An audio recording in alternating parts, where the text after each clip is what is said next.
Les Bélocaniens se sont donc finalement décidés à attaquer. Il est 8h03. Les légions bélocaniennes dévalent en trombe la pente, contournent les herbes, bondissent par-dessus les gravillons. Elles sont des millions de soldats à courir toutes mandibules écartées. Mais les naines n'ont pas peur. Elles avaient prévu ce choix tactique. La veille, elles ont creusé des trous espacés en quinconce dans le sol. Elles s'y calfeutrent, ne laissant dépasser que leurs mandibules. Leur corps est ainsi protégé par le sable. Cette ligne de naines brise tout de suite l'assaut des rousses. Les fédérés s'escriment à vide contre ces adversaires qui ne représentent que des points forts.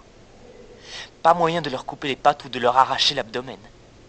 C'est alors que le gros de l'infanterie de Shigaipu, cantonné non loin sous le couvert d'un cercle de bolets Satan, lance une contre-offensive qui prend les rousses en étau. Si les Bélocaniennes sont des millions, les Shigaipuyennes se comptent par dizaines de millions. Il y a au moins 5 soldats naines pour une rousse, sans parler des guerrières tapis dans les trous individuels qui raccourcissent tout ce qui passe à portée de mandibule. Le combat tourne rapidement au désavantage des moins nombreux. Enfoncées par des naines qui surgissent de partout, les lignes fédérées se disloquent.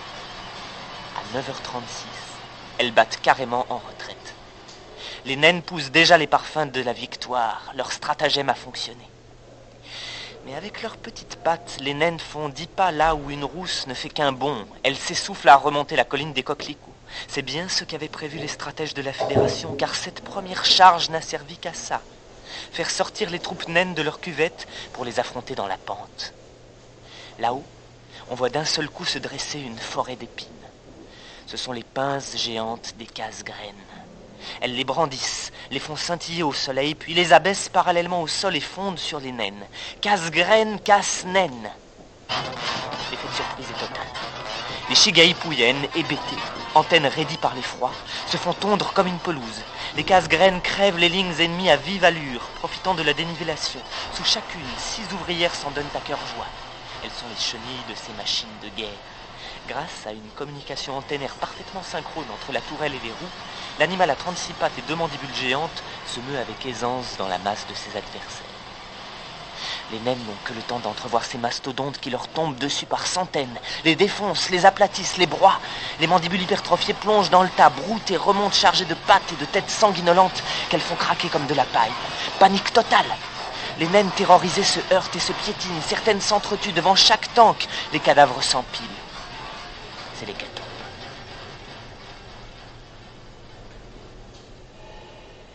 Les combats reprennent à 11h47. Une longue ligne compacte de soldats naines monte lentement à l'assaut de la colline des Coquelicots. Les deux armées ne sont plus qu'à 100 têtes de distance. 50, 20, 10... À peine la première casse-graine arrive-t-elle au contact qu'il se passe quelque chose de très inattendu. La ligne dense des Shigaipuyennes s'ouvre soudain en large pointillé. Les soldats forment les carrés. Chaque tank voit s'évaporer l'adversaire et ne trouve plus en face qu'un couloir désert. Les mandibules claquent dans le vide, les 36 pattes s'emballent stupidement. Une effluve âcre se répand. Coupez-leur les pattes! Des naines plongent aussitôt sous les tanks et tuent les porteuses. Elles s'en retirent à leur dardard pour ne pas être écrasées par la masse de la casse-graine qui s'affale. D'autres se jettent hardiment entre la double rangée de 3 porteuses et crèvent d'une mandibule unique le ventre offert. Un liquide coule, le réservoir de vie des casse-graines se déverse sur le sol. D'autres encore escaladent les mastodontes, leur coupent les antennes et sautent en marche. Les tanks s'effondrent les uns après les autres. Les casse-graines sans porteuses se traînent comme des grabataires et sont achevées sans problème. Les légions bélocaniennes recherchent éperdument la combinaison qui les sortirait de ce pétrin.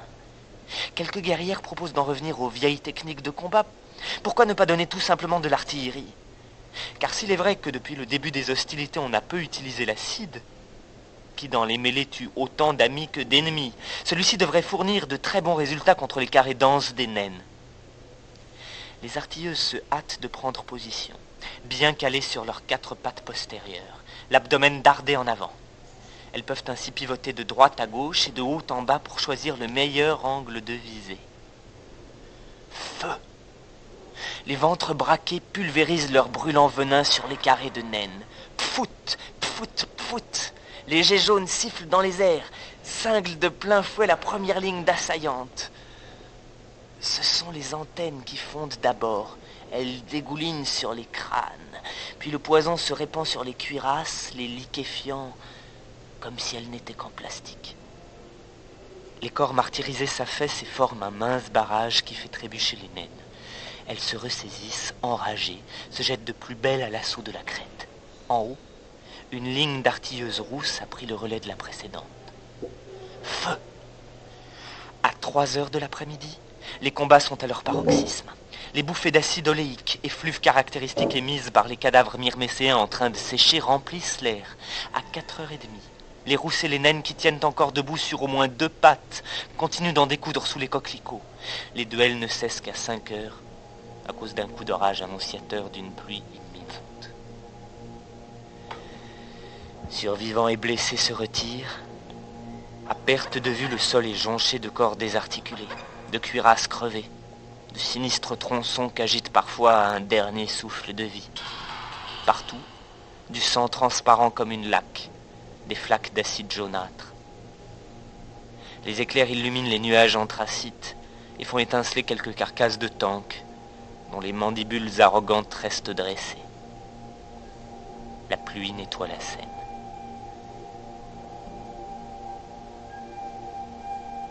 Bernard Werber, le texte que nous venons d'entendre est tiré de votre roman Les Fourmis, paru chez Albin Michel en 91. Et le moins qu'on puisse dire, c'est que vous n'y allez pas avec modération. Je sais bien que vous êtes un auteur de fiction, mais c'est carrément l'apocalypse que vous nous décrivez. Il s'avère que le monde des minuscules est un monde passionnant. À la limite, c'est un monde idéal pour faire un film, parce qu'il y a des scènes de cascade, il y a des scènes de combat. Je ne sais pas si vous avez déjà vu un duel de fourmis. Un duel de fourmis est quelque chose de terrible. C'est-à-dire qu'il y a une volonté de détruire l'autre, elle s'empoigne. Un combat de catch humain est vraiment ridicule par rapport à un combat de fourmis. Parce qu'elles ont des mandibules, elles ont des antennes, elles ont des griffes, elles utilisent tout, elles se labourent, elles veulent à tout prix se détruire. Et en plus, lorsqu'elles perdent des pattes, elles continuent de combattre. Chez nous, dès qu'il y en a un de blessé, tout s'arrête. Chez les fourmis, non. Elles continuent de combattre, même une tête coupée, parfois continue encore d'avoir des mouvements nerveux. Alors bon, il y a l'arme blanche, l'arme mécanique, le mandibule ou le dard chez certaines espèces. Voilà. Il y a l'arme de jet chimique, parce que je crois que l'acide formique projeté par la glande à venin. Bon. Mais vous, carrément, vous avez inventé les tanks. Alors là, c'est de la réalité ou c'est de la fiction? Alors j'ai trouvé une étude dans laquelle un entomologiste français, Réaumur, avait observé que 6 petites ouvrières portaient une fourmi d'une espèce ayant une grande tête et de longues mandibules et fonçaient dans les lignes adverses.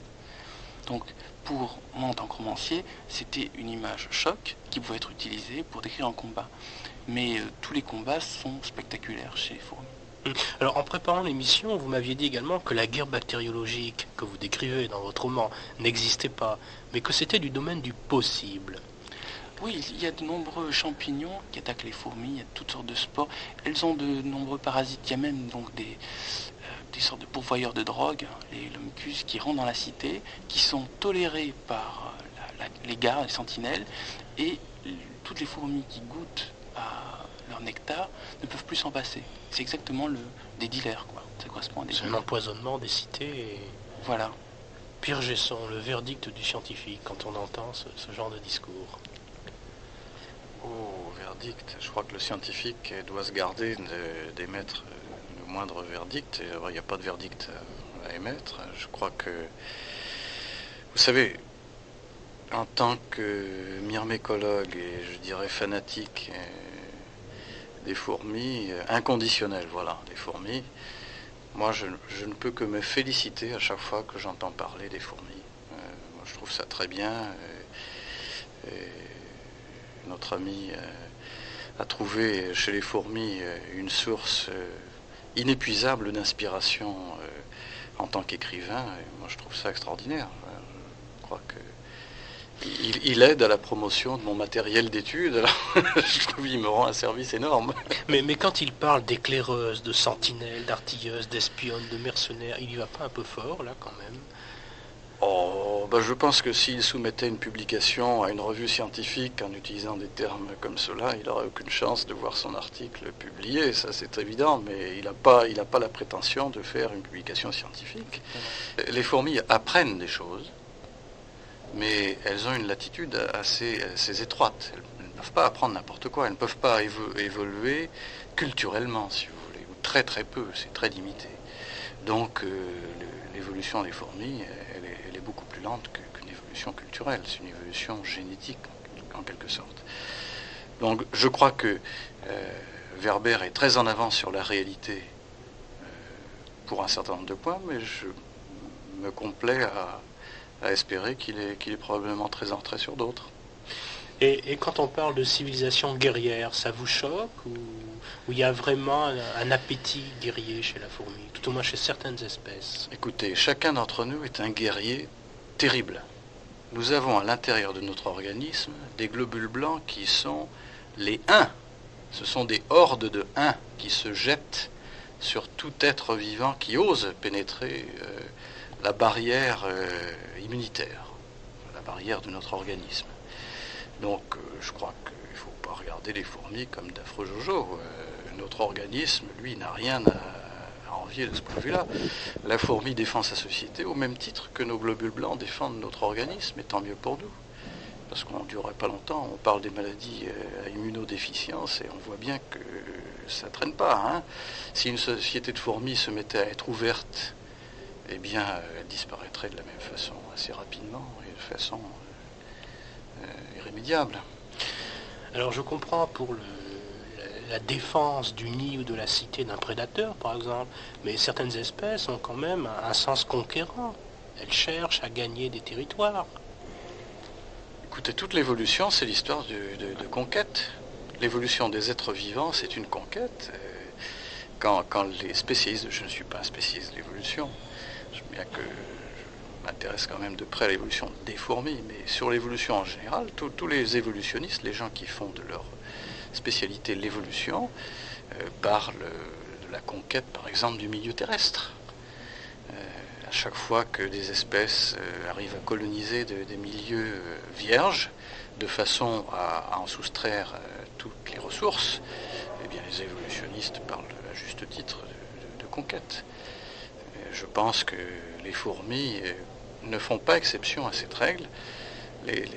Une société de fourmis, quel est son but d'un point de vue purement biologique? Son but est de propager le plus possible sa formule génétique.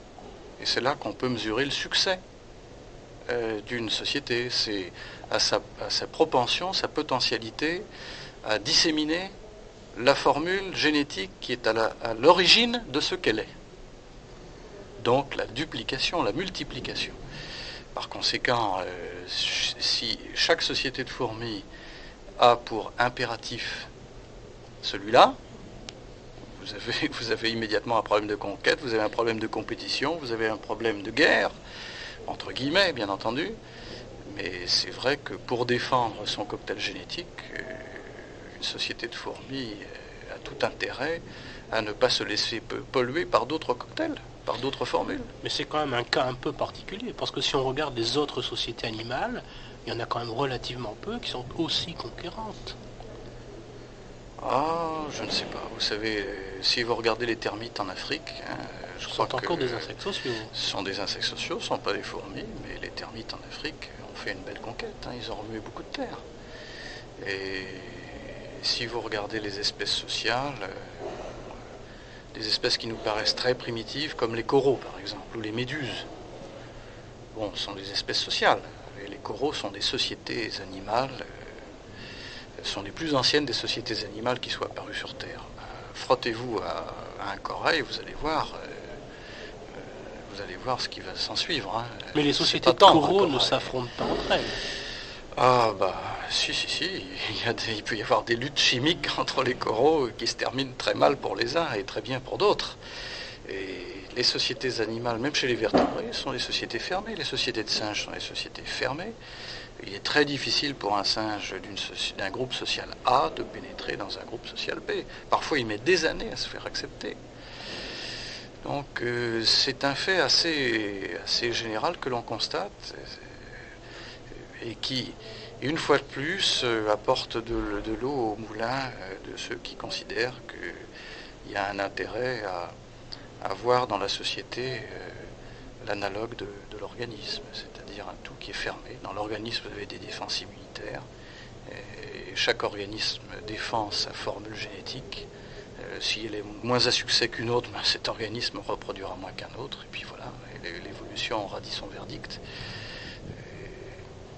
Et au niveau des sociétés, on trouve à peu près de façon analogique le même phénomène.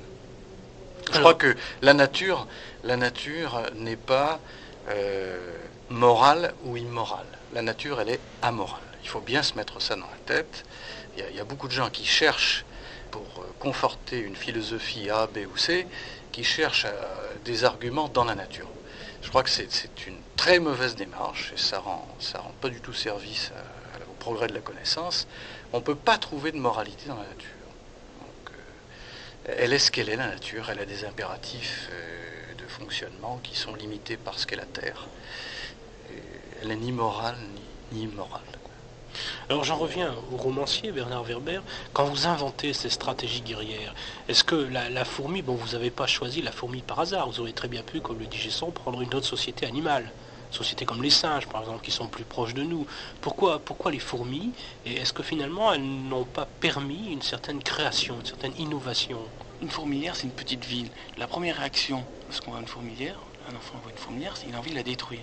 Il se dit, quelle puissance j'ai, moi en tant qu'enfant, je peux arriver à détruire des galeries, un système qui a l'air très bien organisé, des gens qui travaillent, qui transportent des poids, qui répartissent des choses dans des greniers. C'est un pouvoir exorbitant qu'on a sur un monde minuscule. Mais ce monde minuscule est très complexe et d'une beauté fantastique.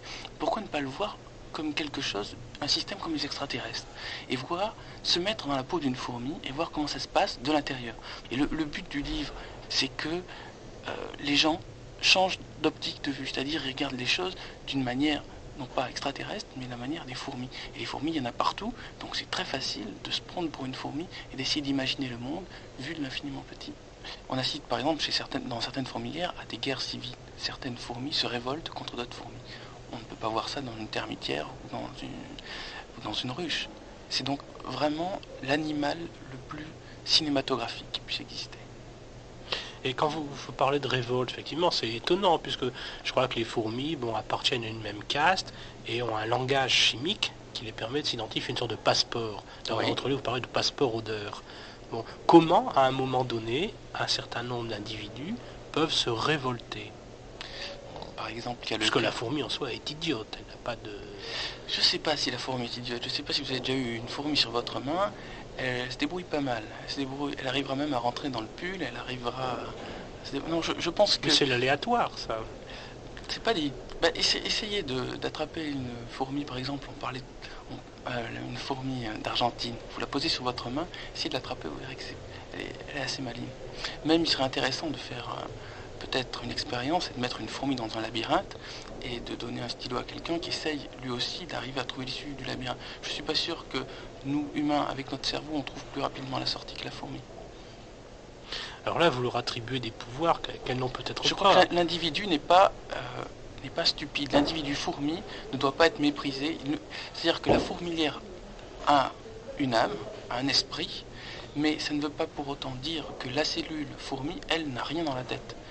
Elle a son propre cerveau, et par rapport à un problème, vous n'avez qu'à mettre une fourmi face à un problème, elle va tourner, alors qu'elle est toute seule, elle va tourner autour du problème, et elle va chercher la solution, et elle va finir par le trouver. Donc c'est déjà un individu intelligent. Mais alors j'en reviens à la révolte, comment c'est possible ça, qu'un individu ou plusieurs se révoltent?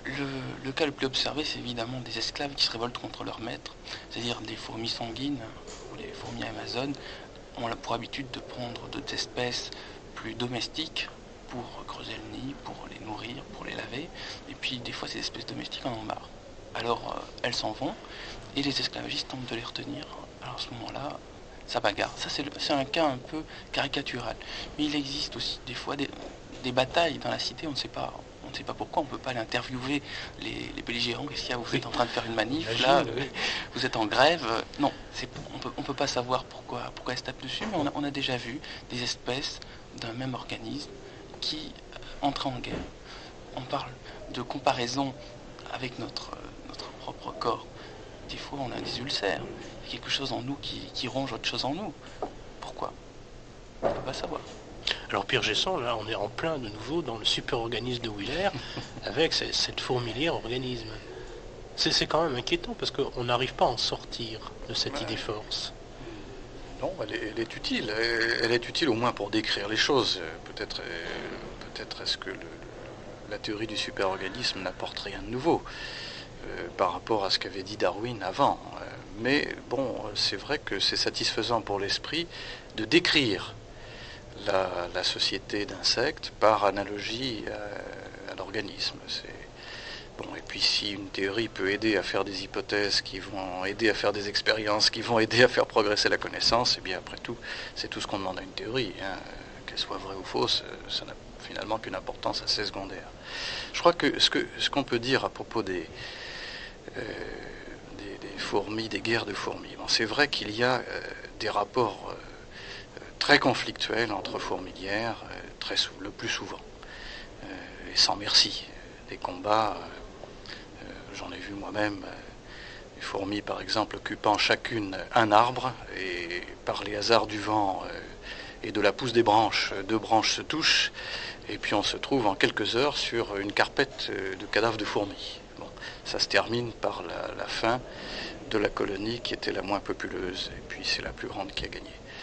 Donc c'est vrai, ça existe, et parfois ça prend des allures impressionnantes. Mais il faut aussi souligner par contraste qu'à l'intérieur de la société, en général, ce qui règne, c'est ce que j'ai appelé la confiance absolue. Il n'y a pas le moindre doute, si l'on veut utiliser des anthropomorphismes, tant pis, allons-y, il n'y a pas le moindre doute quand une fourmi a une décision comportementale à prendre sur, lâchons encore un mot, l'altruisme, qu'elle doit ou non manifester à l'égard de sa sœur, de sa consœur du même nid. Il n'y a pas le moindre doute. La fourmi n'hésite jamais. Son comportement, si elle a une de ses congénères qui est attaquée par un prédateur, elle va s'approcher du prédateur. Dans certaines espèces, on connaît une espèce en Asie qui s'approche du prédateur. La fourmi s'approche du prédateur et tend les muscles de son abdomen jusqu'à ce que son abdomen explose, ce qui projette sur le prédateur un liquide violemment nocif. C'est l'abnégation totale de l'individu. C'est le suicide pour sauver la société. Le kamikaze. Si vous voulez. Il y a donc l'abnégation, si on veut suivre notre ami Werber sur son terrain, l'abnégation de la fourmi dans sa société n'a pas de limite. Donc la confiance absolue, ce que j'ai appelé confiance absolue pour fixer les idées, par contraste à la compétition féroce qu'il y a entre sociétés, est très frappante. Il n'y a pas le moindre doute. Alors évidemment, il y a des espèces de fourmis ou des espèces d'autres insectes dont toute l'évolution a consisté à trouver le talon d'Achille, c'est-à-dire à trouver la faille de façon à pénétrer la société, passer la barrière de fermeture sociale. Et à ce moment-là, si au cours de l'évolution, elles ont trouvé l'astuce, eh bien, elles s'installent en profiteurs. Et elles bénéficient, sans rien donner en échange, de la confiance absolue que leurs hôtes manifestent entre elles. Alors, vous avez une cohorte de milliers d'espèces d'insectes que l'on appelle les myrmécophiles, qui sont le résultat de cette stratégie. Donc en fait, au cours de l'évolution, il y a des tas d'espèces d'insectes qui ont fait leur chou gras, en quelque sorte, de ce phénomène de confiance absolue qui règne au sein des sociétés.